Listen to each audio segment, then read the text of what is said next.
めにですね、カバさんの紹介からしていきたいと思います。はい、ここ長崎バイオパークにはですね、現在カバを4頭飼育してるんですけれども、この4頭という数はですね、日本で一番多くカバを飼育している数になります。では手前の子から紹介していきます。はい、この子はですね、モモという名前のカバさんで、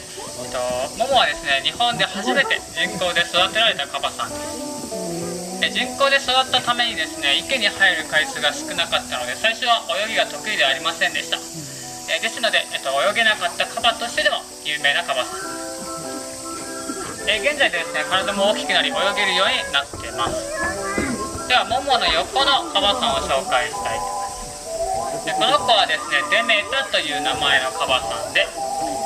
ちょうど2年ほど前にここバイオパークにやってきました。デメタはですね、モモの旦那さんということで来たんですけれども、まだ、年も離れてて体も結構差があるので、今後成長するとともにですね、いい夫婦になっていったらなと思っております。は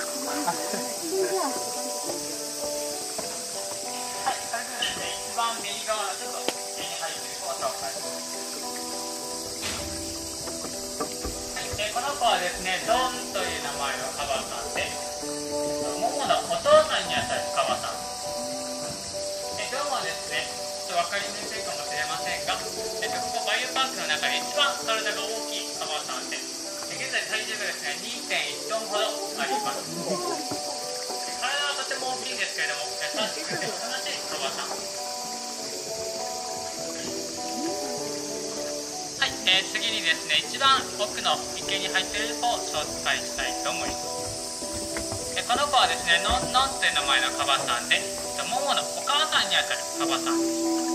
す。ノンノンはですね、結構マイペースなところがありまして、ここ最近はですね、池に入るとなかなか上がってこないです。